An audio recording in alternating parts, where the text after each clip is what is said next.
Hello guys, welcome back on my YouTube channel. और आज अपन बात करेंगे ख़ास तौर से देखो एक इम्पोर्टेंट थिंग कहें, एक इम्पोर्टेंट बात कहें, उसके बारे में बात करेंगे। तो यहाँ पर जनरली मैंने एक टर्म लिखा है, हाउ टू लर्न, कैसे पढ़ें। ठीक है, सबसे ज़्यादा जो भी कैंडिडेट हैं, जो भी कोई स्टूडेंट है, फ्रेंड्स हैं, छोटे भाई बहन हैं, जो भी कहीं ना कहीं स्टडी कर रहे हैं और स्टडी में ख़ास तौर से कहें किसी भी कॉम्पिटिटिव एग्ज़ाम की आप प्रिपरेशन कर रहे हैं, उनके रिगार्डिंग आज अपना टॉपिक रहेगा।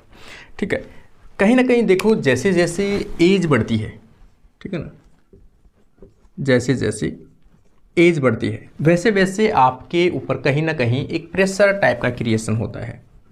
ठीक है ना, ये आपके ऊपर एक क्या बनने लगता है, एक प्रेशर बनने लगता है। किसके लिए? लाइफ के सेटलमेंट के लिए, लाइफ के सेट होने के लिए। दूसरा, पेरेंट्स के सपने। इसके अलावा इकोनॉमिकली सबसे जो इम्पोर्टेंट है वो है इकोनॉमिक स्ट्रॉन्ग होना। ठीक है ना,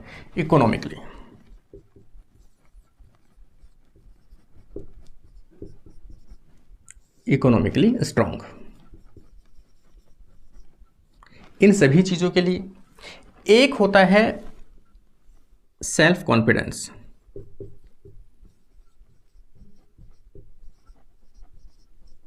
आपका सेल्फ कॉन्फिडेंस के लिए भी अगर आप ये चाहते हो कि अपन इतनी स्टडी करें ताकि कोई अपने पास एक लेवल की जॉब अपने पास में हो, जिसके कारण से अपने समाज, अपने परिवार में अपने पेरेंट्स के सामने आपकी अच्छी छवि या अच्छी इमेज बन सके, उसके लिए दूसरी सेल्फ कॉन्फिडेंस हो गया, पेरेंट्स के लिए है, इकोनॉमिकली है, लाइफ सेटल के लिए है।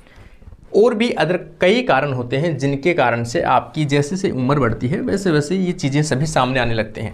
ठीक है ना, ये सभी क्या है? क्वेश्चनवाचक चिन्ह है। ये कंडीशन है। इन सब का सॉल्यूशन हर कोई कैंडिडेट जो है वो कहीं ना कहीं स्टार्ट करता है कि इनको सॉल्यूशन एक ही होता है जनरली। ठीक है ना, अलग अलग पार्ट है, अगले पार्ट में अपन बात करेंगे। वो अलग थिंक रहेगी कि काफ़ी स्टूडेंट्स जो है वो डायरेक्ट गवर्नमेंट जॉब को प्रीफर ना कर वो चाहते हैं कोई बिजनेस लाइन के अंदर जाना। आज अपना है स्टडी पॉइंट, तो वो कहीं ना कहीं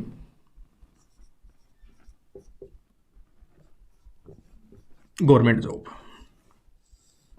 वो कहीं ना कहीं कहाँ जाना चाहते हैं? गवर्नमेंट जॉब में चाहता है। किस लिए? इन सभी कमियों को फुलफिल करने के लिए वो गवर्नमेंट जॉब को क्या करता है? चूज करता है। और गवर्नमेंट जॉब में काफ़ी वैकेंसीज जो आती हैं, पहली बात वैकेंसी जो है वो क्या होती है? बहुत कम कम आती है। कैंडिडेट्स की संख्या है ज़्यादा है। इसका मतलब अपन कहें कंपटीशन,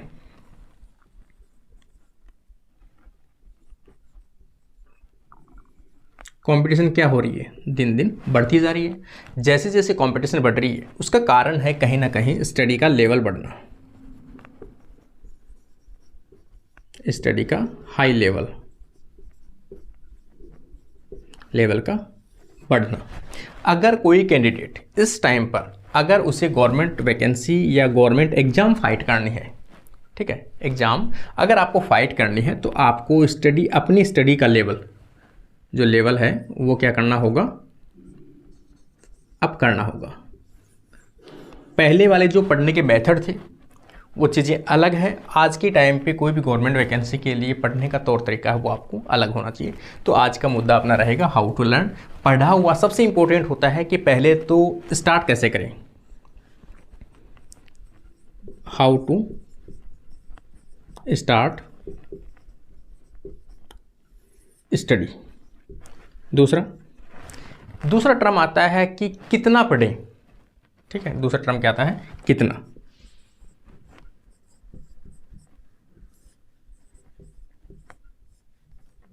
तीसरा, कितना पढ़ें और कैसे पढ़ें। और दूसरा सबसे इंपॉर्टेंट आता है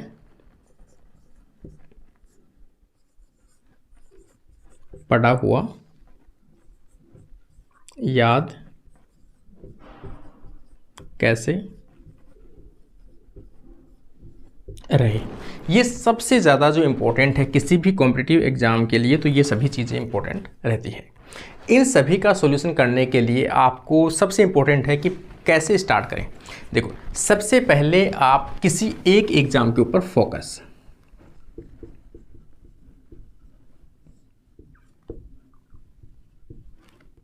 एग्ज़ाम के ऊपर क्या करना है, फोकस करना है। सपोज मैं आपको एक एग्जांपल देता हूं, जैसे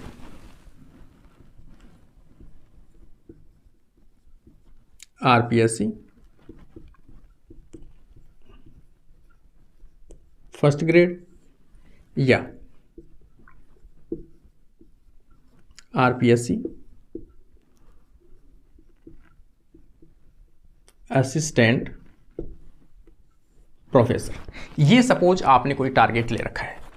अब इनके लिए आपको स्टडी कैसे स्टार्ट करनी है और कितना पढ़ना है, पढ़ा हुआ याद कैसे रखने हैं, वो सभी चीज़ों के बारे में छोटे छोटे अपन डिस्कस करेंगे।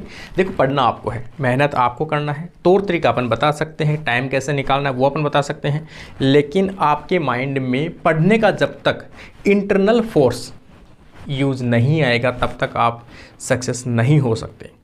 किसी भी कैंडिडेट को उनके पेरेंट, उनके भाई बहन, उनके टीचर कितना भी रोक ले टोक ले, उनके ऊपर कोई फ़र्क नहीं पड़ता है। जिस कैंडिडेट की इंटरनल अगर उसके फोर्स है कि मुझे ये चीज़ करना ही है, तो उसको कोई भी नहीं रोक सकता। कोई भी परिस्थितियाँ, कोई भी एक्सक्यूज़ नहीं होती है उसकी लाइफ में। अगर उसे कुछ करना है, अगर उसने कुछ ठान रखा है कि मुझे ये चीज़ अचीव करनी ही है, तो आपको कोई भी परिस्थितियाँ, कोई भी विपरीत अनफेवरेबल कंडीशन आपको नहीं रोक सकती। इसलिए ज़रूरी है कि पहले सबसे इम्पोर्टेंट आपका है इंटरनल फोर्स। इंटरनल फोर्स सबसे इंपॉर्टेंट ये है कि आपकी इंटरनल मोटिवेशन कैसे हो, आप मोटिवेट हो या नहीं हो, कितना आपका टारगेट है, आपका जुनून क्या है, आपका टारगेट क्या है, आपने ये सपने देखे क्यों हैं, वो सभी चीज़ जिस कैंडिडेट में है उनके लिए बता रहा हूँ। सबसे पहले आपको एग्जाम का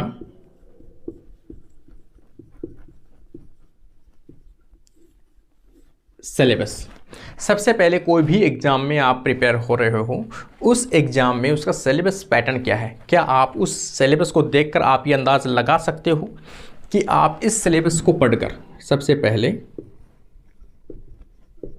प्रिंट आउट, आपको क्या करना है, सबसे पहले उसका प्रिंट आउट लेना है।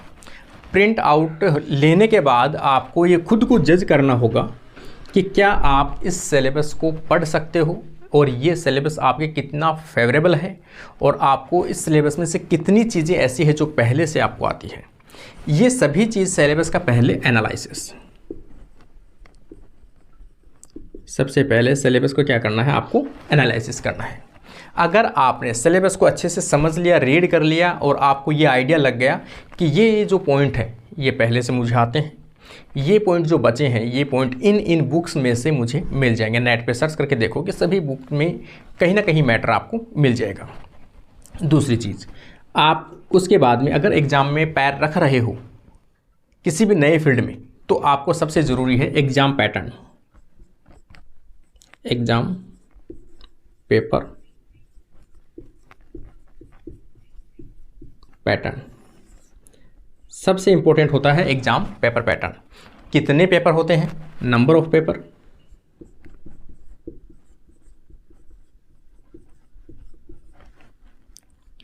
मिनिमम पासिंग मार्क्स,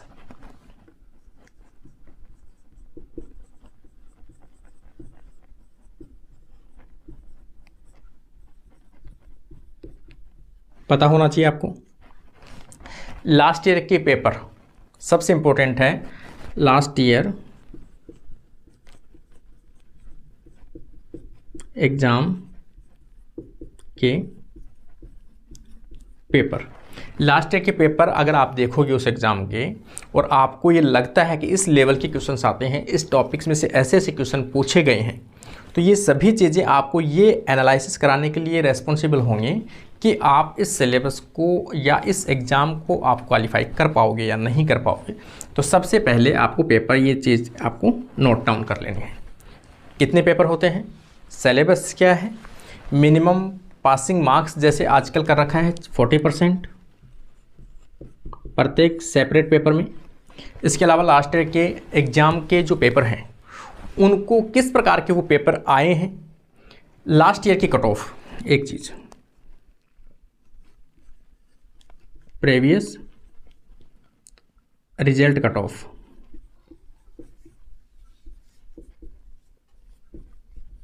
ये भी आपको पता होना चाहिए कि लास्ट ईयर की कट ऑफ कितनी थी, कितने मार्क्स आपको मिनिमम क्वालिफिकेशन के लिए आवश्यक है, कट ऑफ में आने के लिए आपको कितने मार्क्स की आवश्यकता पड़ती है, ये सभी चीज़ें आपको देखना है। उसके बाद में आपको स्टार्ट करना है। स्टार्ट करने के लिए कैसे स्टार्ट करोगे? किसी भी सिलेबस को स्टार्ट करने के लिए आपको सबसे पहले सिलेबस में जो भी चीज़ें दी गई है उनका सबसे पहले बेसिक क्लियर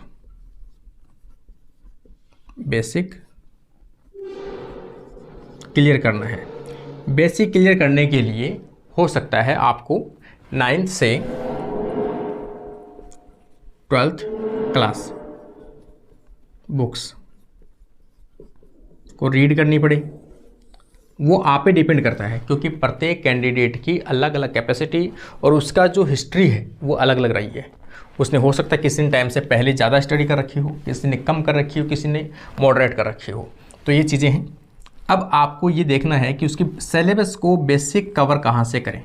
बेसिक कवर करने के लिए आप वो बुक्स पढ़ें जिस बुक्स में ये सिलेबस आपको कहीं ना कहीं पता होगा कि ये उस बुक से रिलेटेड सिलेबस है। इसका मतलब 9th से लेकर आपको 12th 11th 12th तक आपको थोड़ा सा देख लेना है। इसके बाद देखने के बाद आपको इस सिलेबस में थोड़ा सा एडवांस पोर्शन जो मिले वो कॉम्पिटिटिव जो बुक्स है जो मार्केट में अवेलेबल है उन बुक्स को आपको रीड करना है। इसी के साथ आपको जो कॉम्पिटिटिव बुक आप पढ़ रहे हो, जो कॉम्पिटिटिव गाइड आपने ली है और ये चीज़ें ली है, उनमें टॉपिक्स वाइज MCQ सॉल्यूशन, जो भी टॉपिक, जो भी चीज़ें आप पढ़ रहे हो, कॉम्पिटिटिव बुक से पढ़ रहे हो, NCERT से पढ़ रहे हो, RBC से पढ़ रहे हो, या कहीं से कॉम्पिटिटिव बुक से या कहीं से भी कोचिंग ले रहे हो आप, उनके लिए ज़रूरी है कि टॉपिक वाइज आपको MCQ सॉल्व करना ही है। सबसे बेस्ट रिजल्ट के लिए आपको लास्ट ईयर के सॉल्व क्वेश्चंस जो है टॉपिक वाइज वो ज़्यादा से ज़्यादा सॉल्व करना, ताकि आपको हर क्वेश्चन का पैटर्न समझ में आए कि कैसे पैटर्न होता है, कैसे क्या होता है। अब अपन देखें, आपने पूरा सिलेबस कहीं से भी कवर किया, कोचिंग ली है, गाइड से पढ़ा है, जो भी आपने सेटअप किया है। लास्ट में अपन देखें कि आपकी जो मेमोरी, ठीक है, मेमोरी का जो सेटअप वो कैसे सेट करें, ठीक है। उसके लिए सबसे ज़रूरी है कि आपने जो भी पढ़ा है, जैसे एक मेमोरी का दो प्रकार की मेमोरी अपन जानते हैं, एक शॉर्ट और एक लॉन्ग, शॉर्ट और लॉन्ग मेमोरी। ये टर्म आप लोग पहले भी सुन चुके हो और वापस मैं बता रहा हूँ, ठीक है। पढ़ने के लिए आपको सबसे पहले कोई भी चीज़ लाइफ में, बुक्स में कोई भी चीज़ आप देखते हो, देखते कुछ टाइम के लिए ऐसे लगता है कि अपने कोई चीज़ याद है, कुछ टाइम के बाद में ऑटोमेटिक वो चीज़ है वो डिसअपियर हो जाती है या आपको याद नहीं रहती है, स्लिप हो जाती है। इसका मतलब वो शॉर्ट टर्म में थी। फर्स्ट टाइम आप किसी भी चीज़ को देखते हो वो शॉर्ट टर्म मेमोरी में जाता है। इसलिए शॉर्ट टर्म से अपन क्या चाहते हैं, अगर आपको किसी कॉम्पिटिटिव एग्जाम की प्रिपरेशन करना है तो वो जो चीज़ें हैं किस में ट्रांसफ़र करना है, लॉन्ग टर्म मेमोरी जो है या लॉन्ग जो मेमोरी है, स्टेबल मेमोरी है, इंटरनल मेमोरी है, उसमें क्या करना, अपने को सेव करना है डाटा को। डाटा को सेव करने के लिए क्या होता है, किसी भी चीज़ को सेव करने के लिए उसी चीज़ को बार बार दोहराना, बार बार दोहराने का भी पर्टिकुलर एक पैटर्न जिसे अपन कहें। जैसे मान लो फर्स्ट टाइम कोई आपने एक टॉपिक पढ़ा, आपने एक टॉपिक पढ़ा है, इस टॉपिक को फर्स्ट डे पढ़ा, उसके फर्स्ट डे के बाद आप उसी टॉपिक को रिवाइज करोगे,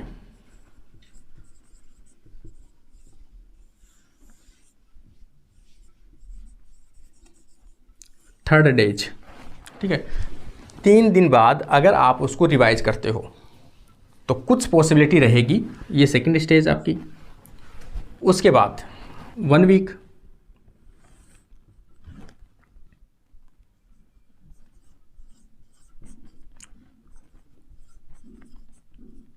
उसी टॉपिक को आपको 1 वीक के अंदर अंदर 1 वीक तक आप उसको क्या करना है, रिवाइज कर लेना है। ये आपकी 3rd स्टेज।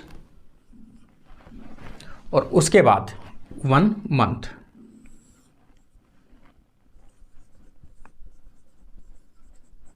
वन मंथ होने तक उसको एक बार रिवाइज करना ज़रूरी है। इसके बीच में जो भी आपको पढ़ना है वो साइकिल चलता रहना चाहिए। 1 मंथ और लास्ट में उसको 3 मंथ, 3 महीने तक आप उसको रिवाइज करना ज़रूरी है। इसका मतलब कोई भी अगर आपको शॉर्ट टर्म में जो आपने पढ़ा है वो लॉन्ग टर्म में कैसे आपको स्टोरेज कर सकते हो, पढ़ा हुआ हमेशा कॉम्पिटिटिव एग्जाम तक कैसे याद रहे, उनका सबसे बेस्ट है कि आप जो भी पढ़ते हो उसको टाइम टू टाइम रिवाइज करना। रिवाइज करने का 1 से 3 डेज, 3 दिन के बाद में उसको 1 वीक के अंदर दोबारा रिवाइज कर लेना है। उसके बाद में 1 मंथ पर, उसके बाद में 3rd मंथ पर। इस प्रकार से अगर आप स्टडी करते रहते हो किसी भी टॉपिक को, डिफ़िकल्ट से डिफ़िकल्ट टॉपिक पे भी अगर आप कुछ इस प्रकार से स्टडी करते हो तो वो चीज़ें हैं वो परमानेंट आपकी मेमोरी के अंदर सेव हो जाते हैं डाटा, और वो किसी भी कॉम्पिटिटिव एग्जाम में जैसे ही आप पेपर देखते हो, क्वेश्चन देखते हो, वहाँ पर आपको ऑटोमेटिक क्लिक करेगा या फिर वो याद रहेगा आपको। तो ये इसका सबसे बेस्ट तरीका है, ठीक है। इसी के साथ साथ जो भी टॉपिक आप पढ़ रहे हो, रिवाइज कर रहे हो, उसके MCQ भी साथ साथ सॉल्व करते रहिए। तो ये बेसिक चीज़ें हैं जो मैंने आपके साथ में शेयर की है। काफ़ी स्टूडेंट्स इस प्रकार से कॉल और कमेंट्स आ रहे थे कि सर इस प्रकार का मेथड या कोई ऐसी चीज़ें बताएं ताकि हम स्टार्ट करें और कॉम्पिटिटिव एग्जाम में कैसे भी क्लियर हम कर सकें। तो ये सबसे बेस्ट मेथड है। इस बेस्ट मेथड को आप एक बार फॉलो ज़रूर करके देखिए ताकि आप लोगों को कैसा फील होता है या फिर आप लोग कॉम्पिटिटिव एग्जाम कैसे पास करते हो, आपको खुद को फील होगा। तो आज के लिए अपना वीडियो यहीं कंप्लीट होता है। Thank you friends.